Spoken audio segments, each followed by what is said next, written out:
welcome to the first lesson of Pre-Calculus 11. So we are going to be looking at sequences and series. And so first, before we even get to series, we're going to be looking at sequences. So an example of a sequence is, let's say, Jet's playing with his blocks and he ends up stacking his blocks like so in order to make a pyramid. All right, and so yeah, if he's stacking his blocks to make a pyramid, then he's going to have to add, or in this case, if he starts from the bottom up, he's going to have to take away 2 of his blocks each time, right? And so if he's playing with blocks, then of course they have numbers on, or numbers and letters, things like that.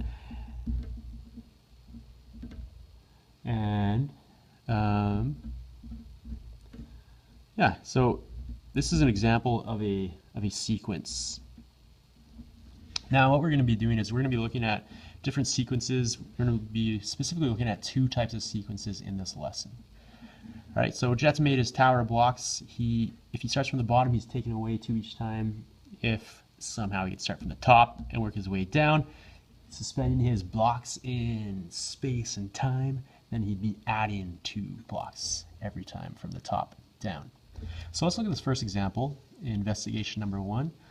This guy's making a tower using cards. In his first row, he just stacks his 2 cards like that, so they're stacking, or so they're leaning up against each other.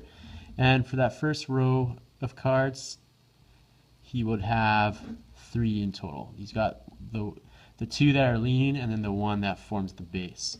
And so that number of additional cards in the first row, so row 1, meaning from the top, would have 3 cards. Row 2, he would have a total of 6 cards. 1, 2, 3, 4, 5, 6. So the 4 that form the sides and then the 2 at the base.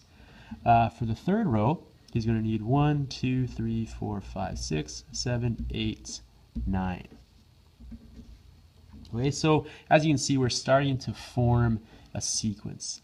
In this case, the additional cards in each row is going to add up, or we're going to increase the number by 3 cards each row.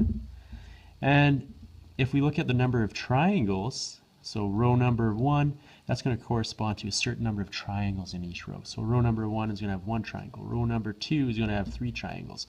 Row number 4 is going to have 5 triangles. Right? So this first sequence should be pretty straightforward. You could figure it out yourself, and actually we're going to revisit this specific example later on in this lesson. So let's skip to investigation number 2. We have another sequence that we'll be investigating. This time, this is one made famous by Blaise Pascal, called Pascal's triangle. And so when we're looking at Pascal's triangle, the way we get each row, apart from the ones, you can determine the particular row that's going to be arranged in the subsequent row, or the row after, by just adding the ones and the numbers above, the numbers that are diagonal above. So I'll show you an example of what that looks like. So this one here is row 1, this is row 2, we have row 3, row 4, and then what they want us to do is find out row 5, 6, and 7, and then to complete this table.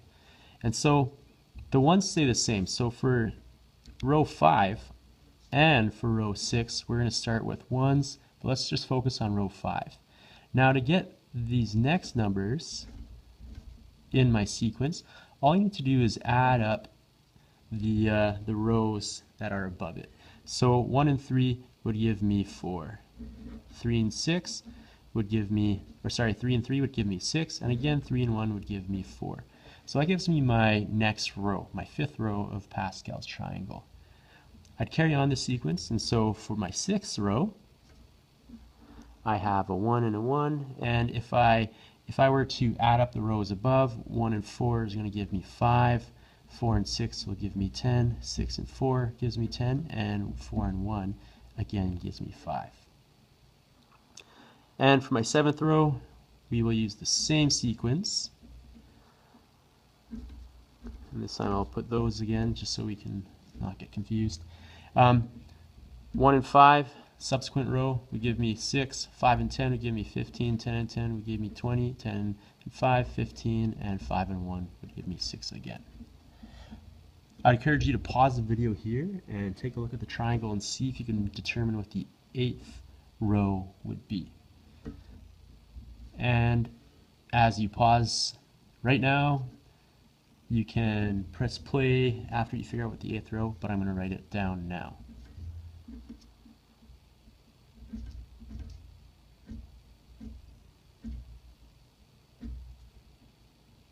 So 1 and 6 is going to give us 7, 6 and 15 will give us 21, 15 and 20 gives us 35, 20 and 15 will give us 35, 15 and 6, 21 again, and 6 and 1 will give us 7.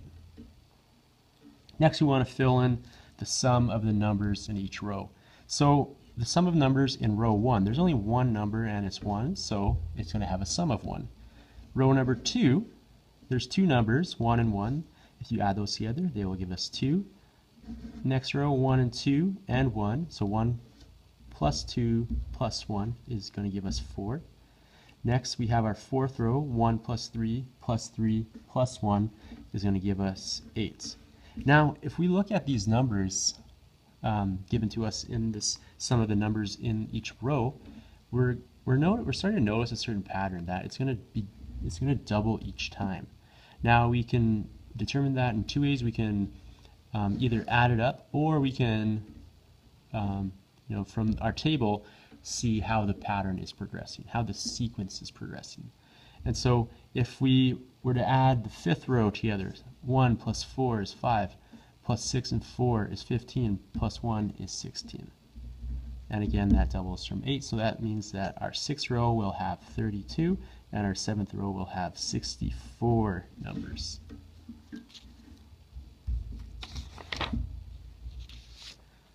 All right, moving on. Investigation 3. So we have an equilateral triangle, triangle 1, and it has sides of 32 centimeters. So we have 32 centimeters. It's equilateral, so that means all sides are going to be equal. Next thing we do is we place a smaller triangle inside, and that's going to be triangle 2. So this is triangle 1. This triangle we place inside is triangle 2, and then we continue doing that. And so with triangle 2, we do that by joining the midpoints of the triangle. And so the midpoints are also known as the points that form or will be found in the middle of each side of our equilateral triangle.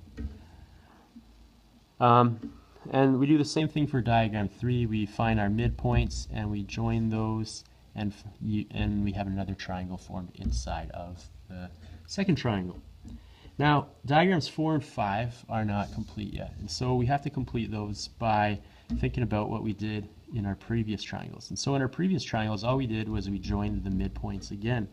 And so if I complete these, I'm going to find the midpoints, pretty close, of my third diagram, which looked like this, and I'm going to fill it in. And I'm going to do the same thing for diagram 5, and it's going to end up looking something like that. Now they're complete, and we can fill in the tables below. So, triangle number. We had 5 triangles that we had to draw. We know the length of our first side, which was 32.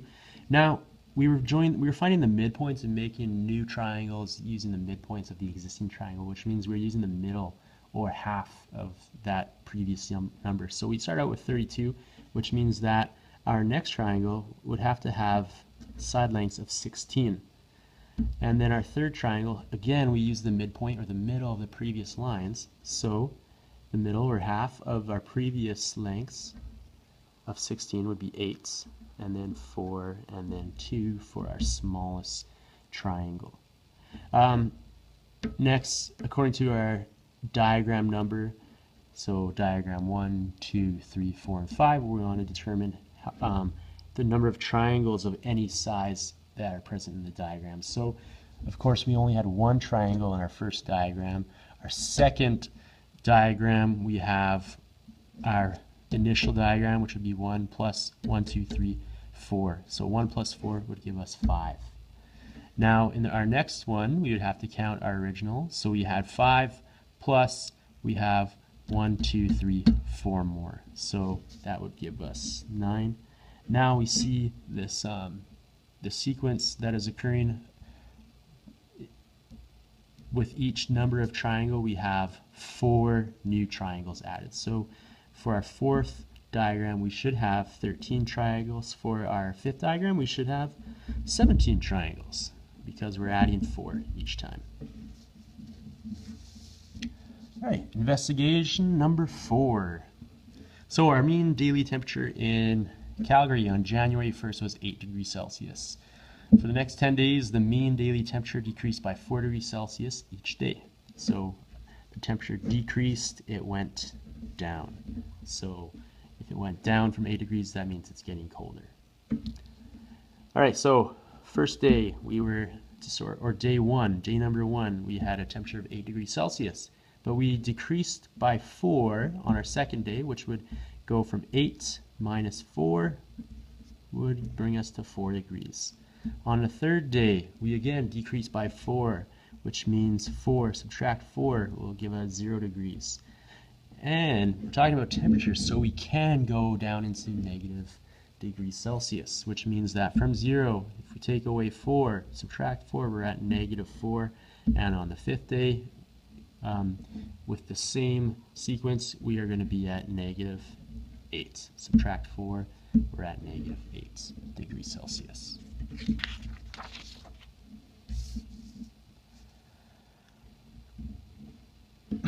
Now, this is kind of the fun part, is looking at these patterns and determining what our actual sequences are going to be. Now, what we weren't looking at earlier is when we have a sequence. So when we were looking at the number of cards in our first example in investigation 1, table A, when we were building a tower of cards, we start off with a row number and the number of cards in each row. So our sequence formed is going to be right here. This is our sequence.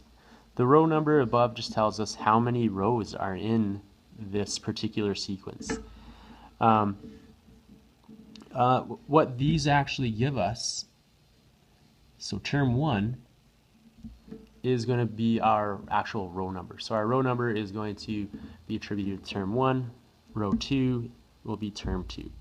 And these terms here, these are actually going to consist of the actual terms of our row. So if we were talking about row number 1 and we want to know the term of row number 1, we would say that it would be the third term, or T3. So let's take a look at table A. So table A was the one when we looked at the cards. And so I mentioned earlier that we'd be revisiting it, so this is us revisiting that row. So if we look at what we did on this first example, we were adding 3 to each row each time. So for our third row we had 9. For our fourth row we're going to have 12, and so for our fifth row we will have 15. So the next term, so Tn, and n being the nth row, or a certain number of our rows. If we're looking at Tn, that's gonna dictate any row number that we want to fill in that value of n with. So for term 1, that would equal 3. Term 2 would equal 6. So the next term, if we wanted to know what term 6 was going to be, or what our 6th row was going to be, all we would have to do is add 3. So the next term can be calculated by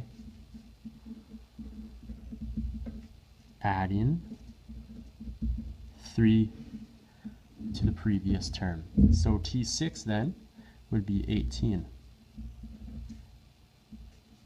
T7, or term 7, would be 21. Add 3 to 21.